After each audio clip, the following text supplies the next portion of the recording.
Good afternoon. Welcome to Tribune News on Q, your go-to afternoon news source only here at Daily Tribune. We're live on Daily Tribune's Facebook page, Tribune Now on YouTube, and at Daily Tribune Official on TikTok. For today's headlines, Typhoon Uwan damages Paco pumping station floodgates. Emergency repairs expected to take 2 weeks. NOLCOM evacuates 57,861 families and rescues 59 amid flooding and landslide caused by Typhoon Uwan. DILG to investigate local officials abroad during Typhoon Uwan, including Isabela Governor's Germany trip. 12 transmission lines across Luzon and Visayas remain down. Power restoration continues post-Uwan. Senator Tulfo proposes separate labor court to fast-track disputes involving overseas Filipino workers.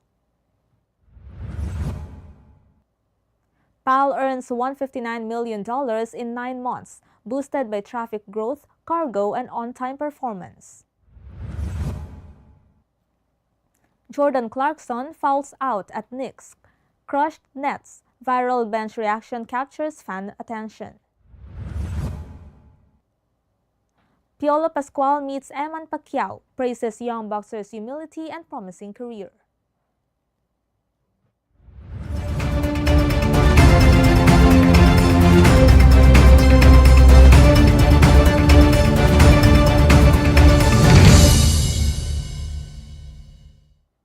Today is 11th of November 2025, Tuesday. I'm Abegail Esquierda, bringing you today's top stories. Let's get started. DPWH Secretary Dizon inspected Paco pumping station after Typhoon Uwan damaged heavy metal floodgates. The gates, crucial in preventing Pasig River overflow and protecting 39 barangays in Paco, Manila, were under maintenance by an Indonesian contractor funded by the World Bank. Emergency repairs are expected to take 2 weeks, while complete restoration will require 3 months, Secretary Dizon said. Northern Luzon Command, or NOLCOM, evacuated 57,861 families ahead of Super Typhoon Uwan and rescued 59 trapped by flooding and landslides. Joint Task Forces Tala, Kaugnay, Karagatan, and Tactical Operations Wing Northern Luzon led the operations, with 455 search, rescue, and retrieval terms deployed. NOLCOM coordinated closely with LGUs for humanitarian assistance, rapid damage assessment, and relief delivery, remaining on full alert to protect lives and aid affected communities across northern and central Luzon.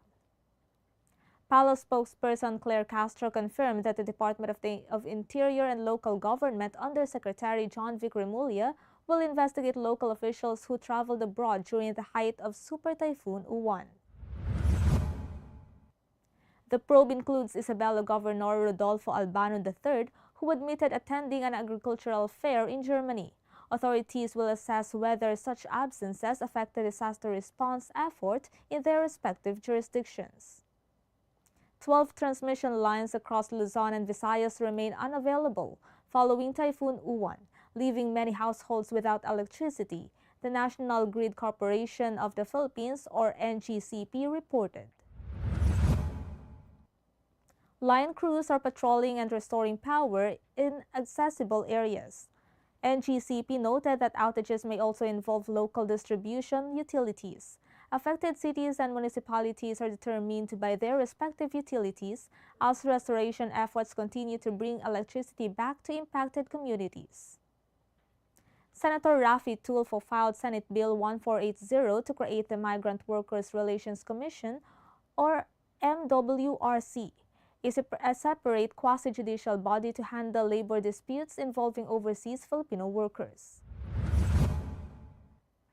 The move aims to reduce delays in the National Labor Relations Commission, which handles over 30,000 cases annually. The MWRC, attached to the Department of Migrant Workers, would have 3 divisions with commissioners from the public sector, migrant workers, and recruitment agencies. For business, flag-carrying carrier Philippine Airlines, or PAL, posted a net income of $159 million in the first 9 months of 2025, up 17% from last year. Third quarter profit rose 62% to $22 million, driven by steady passenger traffic, as a 25% increase in ancillary income and rising cargo volumes.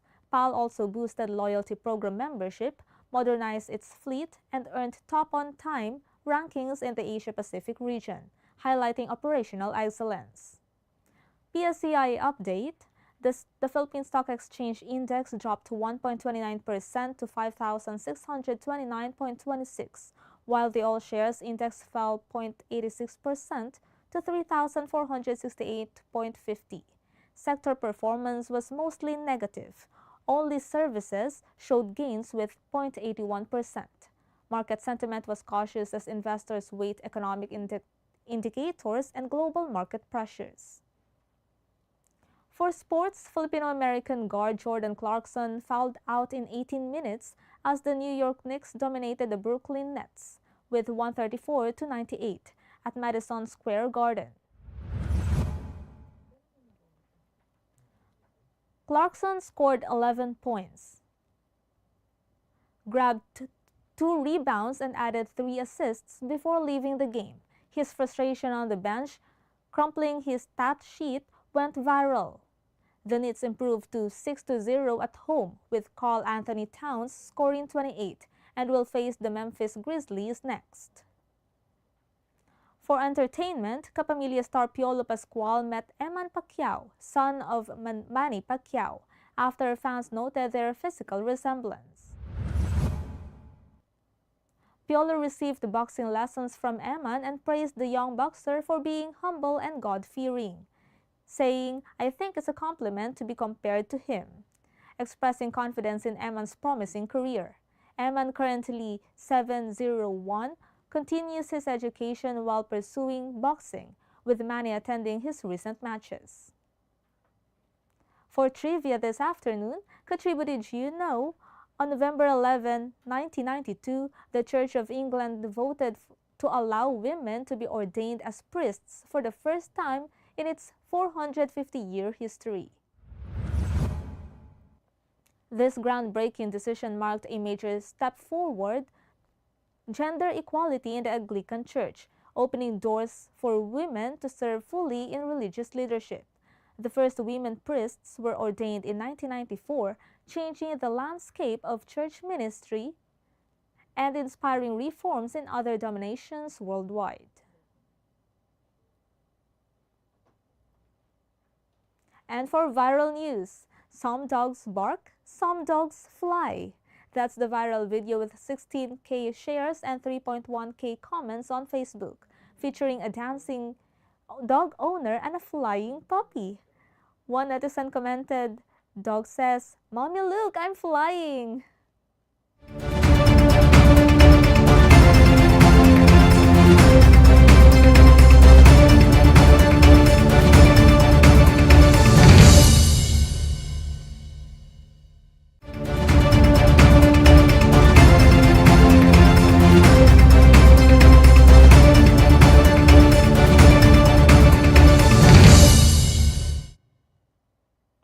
For our breaking news, Camagagawa Representative Elijah San Fernando files House Bill 435 urging the House of Representatives, the National Bureau of Investigation, and the other concerned agencies to refrain granting clearance to former Representative Elizalde Saldico following the pending ongoing investigation of his alleged involvement to anomalous flood control projects.